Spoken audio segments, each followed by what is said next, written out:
नमस्कार, आप देख रहे हैं गुड न्यूज टुडे। शाम के 7 बज चुके हैं। 7 सवाल लेकर हम हाजिर हैं। मैं हूं अनंत भट्ट। पंचायत चुनाव के ऐलान के साथ ही बंगाल में हिंसा का जो तांडव देखने को मिला, उसने कोलकाता से दिल्ली तक सियासत में भूचाल ला दिया। नामांकन प्रक्रिया के दौरान ही कई लोग मारे गए, कई जख्मी हुए। हिंसा को देखते हुए राज्य में केंद्रीय बलों की तैनाती की मांग की जा रही थी, लेकिन ममता सरकार इसके खिलाफ थी। आखिरकार सुप्रीम कोर्ट के आदेश ने केंद्रीय बलों की तैनाती का रास्ता साफ कर दिया है। हमारे आज के 7 सवाल इसी मुद्दे पर केंद्रित हैं और नजर हमारे आज के पहले सवाल पर।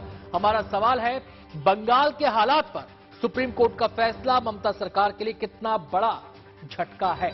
आपको बता दें कि सुप्रीम कोर्ट से पहले ही हाईकोर्ट ने पंचायत चुनाव के दौरान केंद्रीय बलों की तैनाती का आदेश दिया था, जिसके खिलाफ ममता सरकार ने सुप्रीम कोर्ट का रुख किया था। कोर्ट ने ममता सरकार से कड़े सवाल पूछे और कहा कि हिंसा के साए में कैसे होगा निष्पक्ष चुनाव।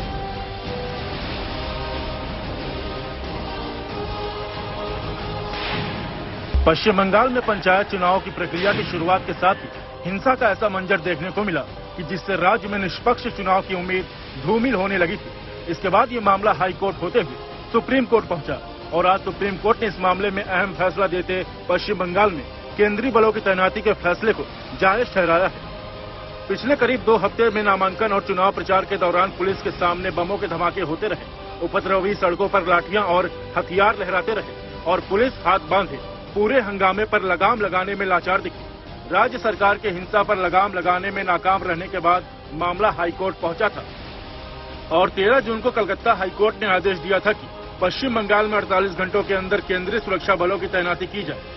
लेकिन हाईकोर्ट के इस फैसले के खिलाफ राज्य सरकार सुप्रीम कोर्ट पहुंच गई, लेकिन सुप्रीम कोर्ट से भी राज्य सरकार को तगड़ा झटका लगा है। आज जस्टिस बीवी नागरत्ना की बेंच में सुनवाई के दौरान सुप्रीम कोर्ट ने हाईकोर्ट के आदेश पर रोक लगाने से इनकार करते हुए राज्य सरकार की अपील खारिज कर दी। पश्चिम बंगाल में पंचायत चुनाव के दौरान सुरक्षा को लेकर केंद्रीय बलों की तैनाती का रास्ता साफ हो गया है। सुप्रीम कोर्ट ने अपने आदेश में पश्चिम बंगाल सरकार और राज्य निर्वाचन आयोग की वो अर्जियां खारिज कर दी हैं, जिसमें उन्होंने कलकत्ता हाईकोर्ट के उस आदेश को चुनौती दी थी, जिसमें 48 घंटों के अंदर राज्य में पंचायत चुनाव से पहले सुरक्षा सुनिश्चित करने के लिए केंद्रीय बलों की तैनाती का आदेश दिया था। सुनवाई के दौरान सुप्रीम कोर्ट ने केंद्रीय बलों की तैनाती का विरोध कर रहे राज्य सरकार को जमकर फटकार लगाई। कोर्ट ने सख्त टिप्पणी करते हुए कहा कि चुनाव करा देना हिंसा का लाइसेंस नहीं हो सकता और अगर लोगों को नामांकन ही नहीं करने दिया जाएगा तो स्वतंत्र और निष्पक्ष चुनाव कैसे होंगे। हाईकोर्ट के आदेश का मकसद निष्पक्ष और शांतिपूर्ण चुनाव कराना है। मैं ये कहूंगा, ये लोकतंत्र का जय है। आम इंसान, आम आदमी, जो गांव का वोटर, उसका साहस और मनोबल के ऊपर सुप्रीम कोर्ट ने एक ठप्पा लगाया कि तुम जाओ और अपना वोट जिसे आप चाहो उसको दो, अपना मनमर्जी से आप वोट दो। कोई आपको रोकेगा नहीं, कोई आपको टोकेगा नहीं, कोई आपके ऊपर बंदूक नहीं तानेगा, कोई आपका सर नहीं फोड़ेगा, कोई आपके परिवार के ऊपर बमबाजी नहीं करेगा, क्योंकि उसके लिए सुप्रीम कोर्ट ने ये प्रोटेक्शन दे रखा है।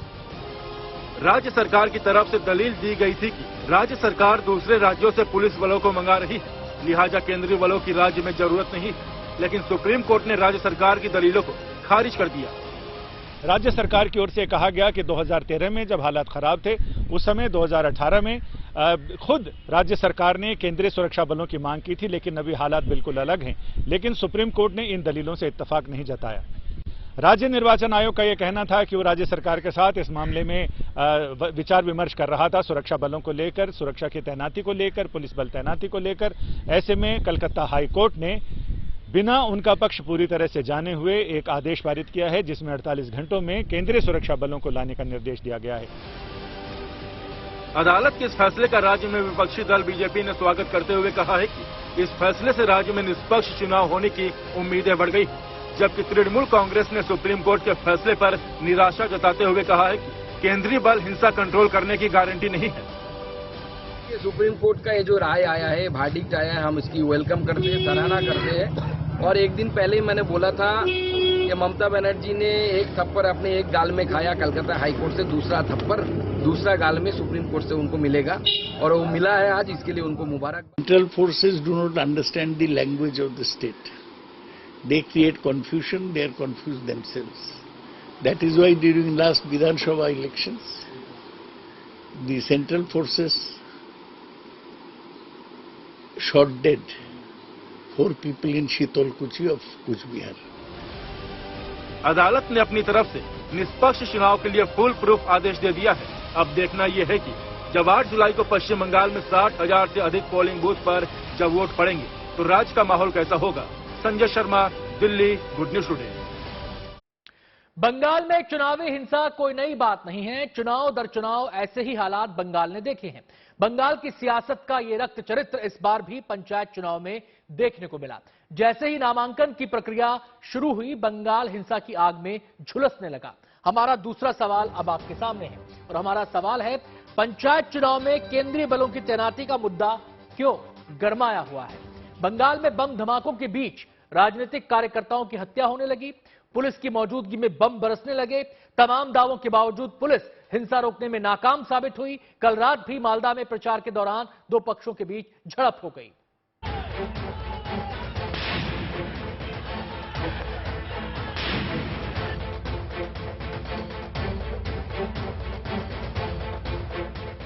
पश्चिम बंगाल में पंचायत चुनाव का बिगुल बजते ही हिंसा का जो आगाज करीब 2 हफ्ते पहले शुरू हुआ, वो अब तक जारी है। नामांकन के दौरान ही अब तक हिंसा और उपद्रव में 9 लोगों की मौत हो चुकी है और हालात ये है कि सरकार की लाख कोशिशों के बाद भी राज्य में हिंसा थमने का नाम नहीं ले रही। ये तस्वीरें पश्चिम बंगाल के मालदा की हैं। यहाँ कल रात में चुनाव प्रचार के दौरान निर्दलीय प्रत्याशी और तृणमूल प्रत्याशी के कार्यकर्ताओं और समर्थकों के बीच झड़प हो गई, जिसमें 4 लोग घायल हो गए। सोमवार देर रात हुई इस घटना के बाद मंगलवार की सुबह से इलाके में सन्नाटा पसरा हुआ है। इलाके में पुलिस बलों की तैनाती कर दी गई है, लेकिन पुलिस बल किस तरह से हिंसा के दौरान नाकारा साबित हो रही है, ये इन तस्वीरों से साफ देखा जा सकता है। पुलिस के सामने बमबाजी हो रही है, पुलिस के सामने लाठी डंडे लहराए जा रहे हैं, उपद्रवी आंसू गैस के गोले छोड़े जाने के बाद भी हटने को तैयार नहीं है। आरोप लगे कि तृणमूल समर्थक विरोधी दलों को नामांकन दाखिल ही नहीं करने दे रहे हैं। इसके लिए बड़े पैमाने पर हिंसा का सहारा लिया जा रहा है। गाड़ियां जलाई जा रही हैं, दुकानों को आग के हवाले किया जा रहा है। राज्य में स्थिति इतनी बिगड़ गई कि राज्यपाल सीवी आनंद बोस को सड़कों पर उतरकर लोगों को ये भरोसा दिलाना पड़ा कि सरकार हिंसा को नहीं बर्दाश्त कर पाएगी। लेकिन गवर्नर के आश्वासन के बाद भी राज्य में हिंसा पर लगाम नहीं लग सकी। विपक्षी दलों का आरोप है कि हिंसा की वजह से कई जगहों पर विपक्षी दलों को नामांकन ही दाखिल नहीं करने दिया गया। पिछले पंचायत चुनावों की बात करें तो 2018 में करीब 95% ग्राम पंचायतों पर तृणमूल का कब्जा था और इनमें से करीब 34% सीटें पार्टी इसलिए जीत गई क्योंकि इन सीटों पर कोई दूसरा उम्मीदवार खड़ा ही नहीं हुआ था। जितने भी विपक्ष के पार्टी हैं, तृणमूल को छोड़कर जितने भी दूसरे पार्टीज हैं, उनका एक ही दावा है कि अगर सेंट्रल फोर्सेस के अधीन में इलेक्शंस नहीं होते हैं तो वही होगा जो नॉमिनेशन के समय पे हुआ। यानी कि उनका दावा है कि हिंसा के चांसेस जो हैं वो ज्यादा हो जाएंगे और रिगिंग भी बहुत ज्यादा हो सकती है, जो सिर्फ तृणमूल कांग्रेस को ही लाभवान करने वाली है। लगातार आ रही हिंसा की खबरों के बीच कलकत्ता हाईकोर्ट ने राज्य में निष्पक्ष चुनाव के लिए राज्य सरकार और राज्य निर्वाचन आयोग को निर्देश दिया कि राज्य में 48 घंटों के अंदर केंद्रीय बलों की तैनाती की जाए। लेकिन हाईकोर्ट के इस आदेश के विरोध में सरकार सुप्रीम कोर्ट पहुंच गई। हालांकि सुप्रीम कोर्ट से सरकार को तगड़ा झटका लगा है और सुप्रीम कोर्ट ने राज्य सरकार की अर्जी खारिज करते हुए हाईकोर्ट के आदेश को बरकरार रखा है। लेकिन इससे राज्य में हिंसा थम जाएगी, इसमें संदेह है। ऐसा इसलिए क्योंकि हिंसा बंगाल का चुनावी चरित्र बन गया है। पिछले कई सालों से राज्यों में चुनाव के दौरान राजनीतिक हत्याएं हो रही हैं। एनसीआरबी के आंकड़ों के मुताबिक 2010 से लेकर 2021 तक राज्य में 171 राजनीतिक कार्यकर्ता चुनाव के दौरान हिंसा का शिकार हो चुके हैं। खून खराबी चुनाव के समय इसीलिए होता है क्योंकि राजनीतिक जो दादागिरी और राजनीतिक जो वायलेंस ये सबसे ज्यादा है। देखिए, यहाँ कास्ट वायलेंस बंगाल में कम है। यूपी बिहार में जैसे जातिगत हिंसा और सांप्रदायिक रिलीजियसिटी के आधार पर हिंसा, यह राजनीतिक हिंसा। और आज नहीं, आडवाणी जी होम मिनिस्टर थे उस समय, विज्ञान भवन में कॉन्फ्रेंस हुआ था, डीजी कॉन्फ्रेंस, उसका रिपोर्ट में था पश्चिम बंगाल में सबसे ज्यादा राजनीतिक हिंसा। और मैं 40 साल का पत्रकारिता का अनुभव से बोल रहा हूं, Paschim Bengal is the first boy in political violence. राज्य के विभिन्न इलाकों में बालू, पत्थर और कोयले के अवैध खनन और कारोबार पर वर्चस्व भी पंचायत चुनाव में होने वाली हिंसा की एक प्रमुख वजह है। ये तमाम कारोबार पंचायतों के जरिए ही नियंत्रित होते हैं। ऐसे में जिसकी लाठी उसकी भैंस की तर्ज पर पंचायतों पर काबू पाने के लिए तमाम राजनीतिक पार्टियां अपनी पूरी ताकत झोंक रही हैं और इसके लिए उन्हें हिंसा के इस्तेमाल से भी कोई परहेज नहीं है। Suryagni Roy, Kolkata, good news today.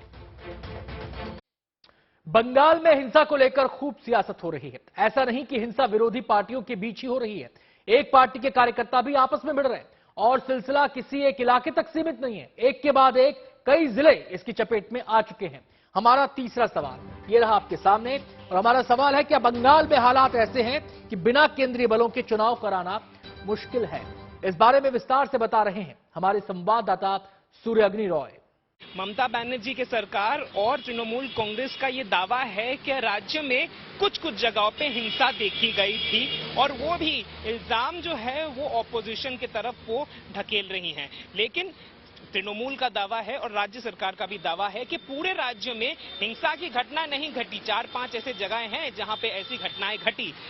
उसी कारणवश सुप्रीम कोर्ट तक गई राज्य सरकार और स्टेट इलेक्शन कमीशन, लेकिन सुप्रीम कोर्ट ने कहा कि स्टेट में पंचायत के चुनाव के दिन सेंट्रल फोर्सेस पूरे राज्य में डिप्लॉय करने होंगे।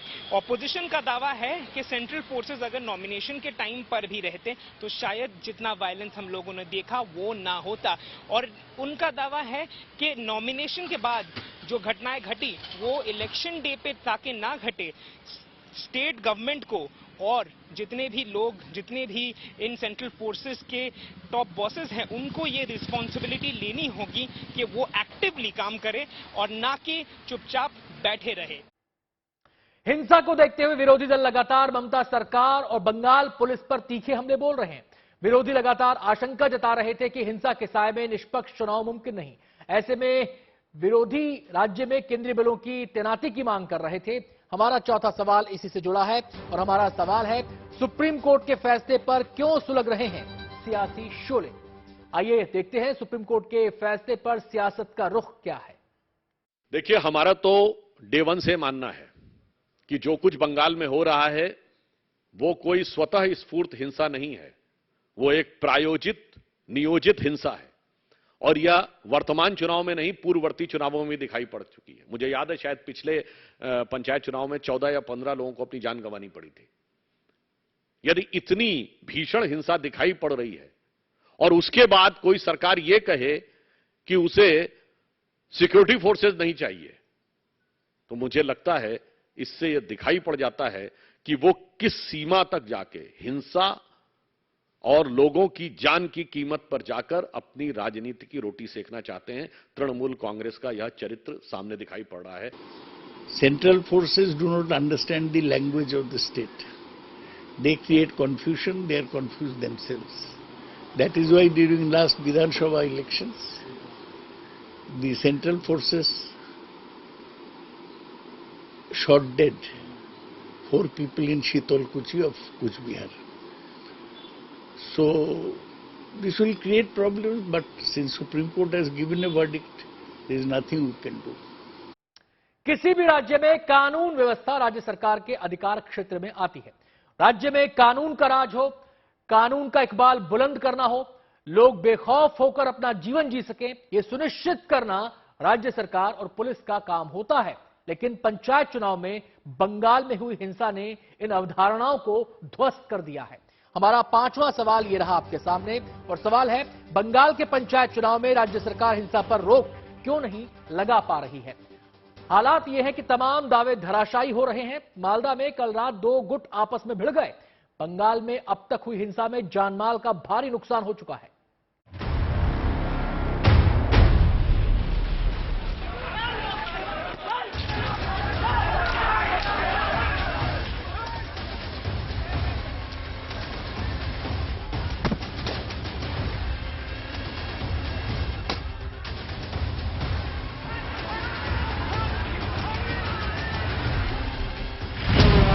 हिंसा की इन तस्वीरों में एक तस्वीर जहां मालदा में गुजरे दिन हुई हिंसा की है, तो बाकी तस्वीरें चंद रोज पहले दक्षिण 24 परगना में हुई हिंसा की। इन तस्वीरों का सबब ये हुआ कि सुप्रीम कोर्ट को भी लगा कि बिना केंद्रीय सुरक्षा एजेंसियों के बंगाल में निष्पक्ष चुनाव करा पाना आसान नहीं है।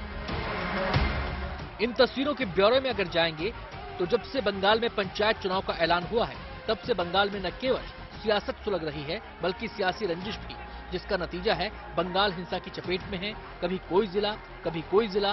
यही वजह है कि जब बीजेपी नेता और बंगाल विधानसभा में नेता प्रतिपक्ष शुभेंदु अधिकारी ने चुनाव में हिंसा रोकने के लिए अर्जी लगाई, तो हाईकोर्ट को इस मामले में राज्य में केंद्रीय सुरक्षा बलों की तैनाती का आदेश देना पड़ा। अब इस मामले में सुप्रीम कोर्ट ने भी हाईकोर्ट के आदेश पर दखल देने से इनकार कर दिया है, वो भी तब जब ममता सरकार ने हाईकोर्ट में फैसले को लेकर पुनर्विचार याचिका लगा रखी है। जाहिर है बंगाल के पंचायत चुनाव में हिंसा कानून व्यवस्था का मुद्दा तो है ही, अब सियासी मुद्दा भी बन चुकी है, जिसमें एक तरफ सत्ताधारी टीएमसी है तो दूसरी ओर बीजेपी समेत दूसरे विपक्षी दल। बीजेपी नेता शुभेंदु अधिकारी पुलिस के रवैये को लेकर हमेशा से सवाल उठाते रहे हैं। वो तंज में पुलिस को ममता पुलिस बोलते हैं, साथ ही हिंसा के लिए सीधे सरकार को जिम्मेदार ठहराते हैं। वजह है पंचायत चुनाव में हिंसा का विरोध, फिर चाहे वो कोई भी करे। যেকোনো বিরোধী দলের, যেকোনো বিরোধী জনপ্রতিনিধির বা যারা এই সরকারের এই হিংসাত্মক আচরণের বিরোধিতা করছে, তার উপরেই আক্রমণ হতে পারে। সে ভোটার হতে পারে, সে কর্মী হতে পারে, সে পঞ্চায়েতের প্রার্থী হতে পারে, সে এমএলএ এমপি হতে পারে। কেউ পশ্চিমবঙ্গে शुभेंदु अधिकारी के आरोप भले ही सियासी हों, लेकिन हिंसा के आंकड़े बताते हैं कि किस तरह बंगाल में पंचायत चुनाव हिंसा की चपेट में है। अब तक हुई हिंसा में कुल 9 लोग मारे जा चुके हैं, जबकि सैकड़ों लोग घायल हैं। बीते कुछ सालों का इतिहास अगर परख कर देखें तो 2018 के पंचायत चुनाव में हुई हिंसा में कुल 30 लोग मारे गए। इसमें भी सिर्फ वोटिंग के दिन 12 लोग मारे गए, जबकि 100 लोग जख्मी हुए। 2013 के पंचायत चुनाव के दौरान हिंसा में 20 से ज्यादा लोगों ने अपनी जान गंवाई। 2008 के चुनाव की अगर बात करें तो इस दौरान करीब 30 लोगों को अपनी जान गंवानी पड़ी। 2003 में सबसे ज्यादा 76 लोग मौत के मुंह में समा गए। इनमें से अकेले मुर्शिदाबाद में 45 लोगों की जान गई। ना, तृणमूल कांग्रेस का इसमें कोई फर्क नहीं आता है। देखिए, तृणमूल कांग्रेस का केस ये नहीं था। ये इलेक्शन कमीशन जो लोग का ऊपर जिम्मेदारी है, स्टेट इलेक्शन कमीशन का केस था।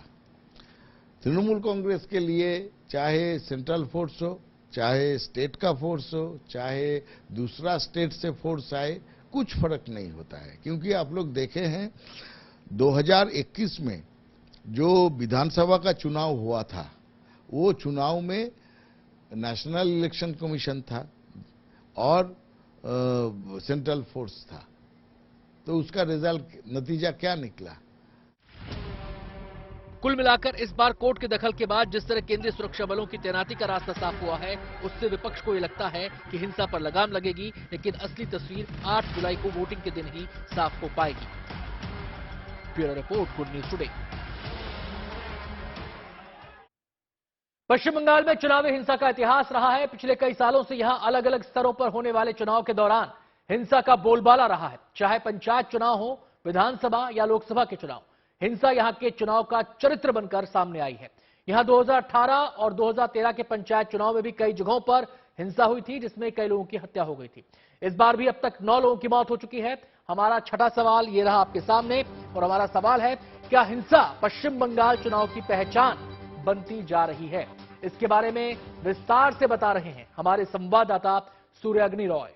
क्या ये हिंसा का दौर जो है वो इलेक्शन से पहले एक प्रेडिसेसर बन जा रहा है इलेक्शंस के लिए पश्चिम बंगाल में? ये सवाल जो है वो सिर्फ रूलिंग पार्टी के लोग नहीं उठा रहे हैं, बल्कि जितने भी पॉलिटिकल एनालिस्ट हैं और जितने भी ऑपोजिशन के लोग हैं, वो सिर्फ ये सवाल जो है वो सामने रख रहे हैं। तो इस बीच सबसे बड़ा चैलेंज ये होगा कि 2023 का पंचायत इलेक्शन, पंचायत चुनाव जो होने वाला है, वहां पे कोई हिंसा सामने ना देखी जाए, और इसके बाद 2024 में जब लोकसभा का चुनाव होगा, वहां पर भी कोई भी हिंसा की घटना ना घटे। और इसको सिर्फ स्टेट गवर्नमेंट ही एक ऐसी बॉडी है जो इसको एकदम सशक्त तरीके से कर सकती है। पश्चिम बंगाल में एक बार फिर से राज्यपाल और ममता सरकार के बीच छन गई है। इस बार मुद्दा बना है बंगाल दिवस। बंगाल के राज्यपाल सीवी आनंद बोस ममता सरकार के ऐतराज के बाद भी आज बंगाल दिवस पर आयोजित कार्यक्रम में शामिल हुए। दरअसल ममता सरकार ये मानने के लिए तैयार नहीं कि 20 जून को बंगाल दिवस है, इसलिए वो इससे जुड़े कार्यक्रमों का हिस्सा नहीं बनना चाहती। हमारा 7वां सवाल इसी से जुड़ा है और हमारा सवाल है, बंगाल दिवस पर ममता सरकार और गवर्नर के बीच क्यों है टकरार? इसके बारे में बता रहे हैं हमारे संवाददाता सूर्याग्नि रॉय।